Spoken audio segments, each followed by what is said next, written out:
10वी नंतर कॉमर्समध्ये करिअर करायचंय, पण नक्की सुरुवात कुठून आणि कशी करायची या विचारात आहात? काळजी करू नका. आज आपण याच प्रश्नाचं उत्तर शोधणार आहोत. आपण एक असा आराखडा बनवूया जो कॉमर्सच्या जगात यशस्वी होण्यासाठीचा एक सरळ, सोपा मार्ग दाखवेल. 10वी झाली की पुढे काय? सायन्स, कॉमर्स की आर्ट्स? हा प्रश्न सगळ्यांनाच पडतो. आणि खरं सांगायचं तर खूप कन्फ्युजन होतं. थोडी भीती पण वाटते, नाही का? इतके पर्याय समोर असतात की नेमकं काय निवडावं हेच कळत नाही. पण अजिबात काळजी करू नका. आपण मिळून हा गुंता सोडवूया. तर आज आपण काय काय बघणार आहोत? सगळ्यात आधी कॉमर्सच्या पर्याय का निवडावा, मग त्यासाठी पायाभरणी कशी करायची, 12वी नंतर कोणते मार्ग आहेत, करिअरची कोणती क्षेत्र आहेत आणि शेवटी यशस्वी होण्यासाठी काही महत्त्वाच्या टिप्स, असा आपला आजचा हा रोडमॅप आहे. चला तर मग सुरू करूया आपल्या प्रवासाच्या पहिल्या टप्प्याला. कॉमर्स हा फक्त एक पर्याय नाहीये, तर हा एक खूप रोमांचक आणि शक्तिशाली पर्याय का आहे हे आपण आधी समजून घेऊया. कॉमर्स म्हणजे फक्त अकाउंट्स आणि इकॉनॉमिक्सचे विषय नाहीत. अहो, हे तर पैसे, बाजारपेठ आणि मॅनेजमेंटच्या विशाल जगाचं प्रवेशद्वार आहे. कोणतीही कंपनी कशी चालते, शेअर मार्केट कसं काम करतं, बँक व्यवहार कसे होतात, या सगळ्याची किल्ली कॉमर्समध्ये आहे.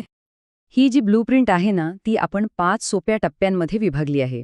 पहिला टप्पा म्हणजे पायाभरणी, मग पुढे कोणते मार्ग आहेत ते बघू, त्यानंतर करिअरची कोणती क्षेत्र आहेत, यशासाठी काय करायचं आणि काय नाही, आणि शेवटी या सगळ्याचा मिळून एक मास्टर प्लॅन.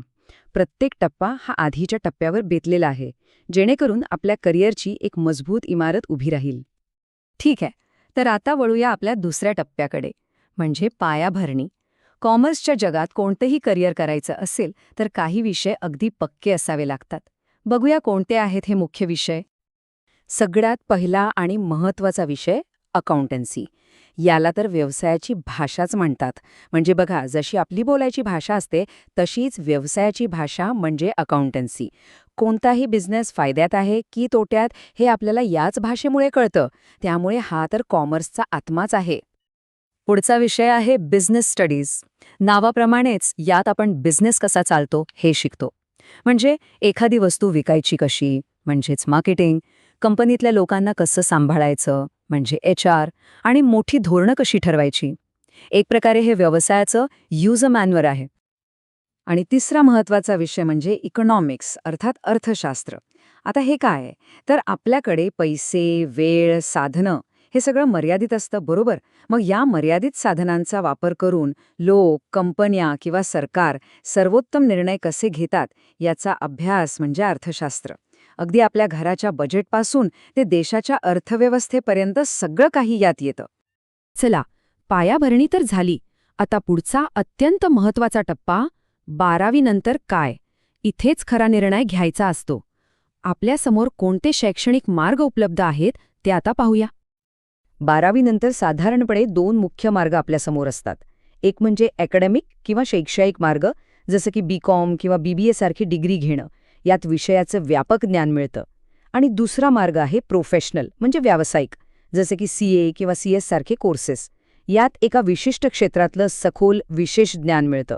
एकात क्लासरूममध्ये शिकण्यावर भर असतो, तर दुसऱ्यात स्वयंअध्ययन आणि प्रॅक्टिकल ट्रेनिंगवर. त्यामुळे आपलं ध्येय काय आहे आणि आपली शिकण्याची पद्धत कोणती आहे यावर पुढचा मार्ग ठरतो. ओके, शिक्षण तर झालं.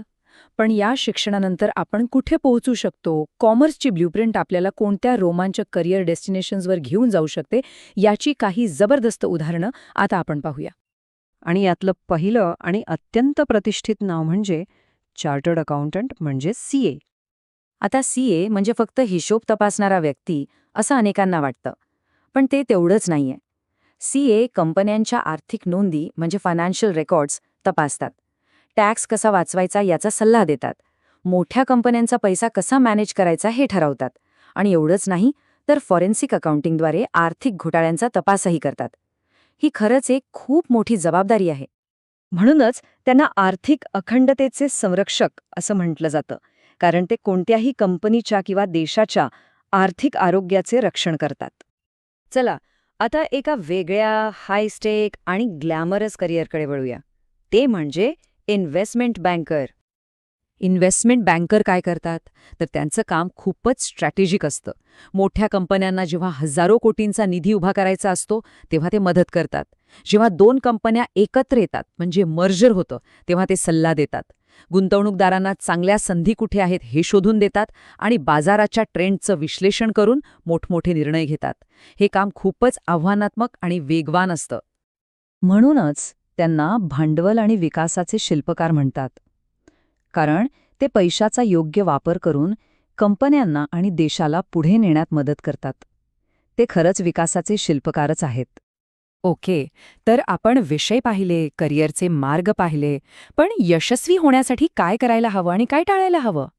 चला, आता आपल्या प्रवासाच्या शेवटच्या पण अत्यंत महत्त्वाच्या भागाकडे वळूया. काही प्रॅक्टिकल टिप्स. इथे बघा, आपण 3 मुख्य क्षेत्रांसाठी काही डूज आणि डोंट्स दिले आहेत. म्हणजे काय करा आणि काय करू नका. अकाउंटिंगमध्ये म्हणजे सीए बनायचं असेल तर टॅक्सचे नियम सतत बदलत असतात, त्यामुळे अपडेटेड राहावं लागतं. आणि कामात थोडाही निष्काळजीपणा चालत नाही. सगळ्यात महत्त्वाचं, नैतिकतेशी कधीही तडजोड करायची नाही. फायनान्समध्ये तुमचं नेटवर्क खूप महत्त्वाचं आहे आणि बाजारातल्या अस्थिरतेकडे कधीही दुर्लक्ष करायचं नाही.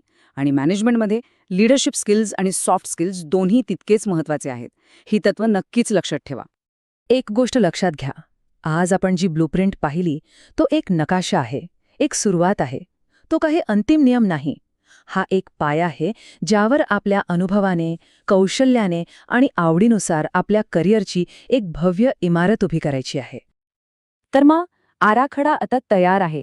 या ज्ञानाचा वापर करून आपण आपल्या भविष्याची इमारत कशी घडवणार आहात विचार करा आणि आत्मविश्वासाने पहिले पाऊल टाका.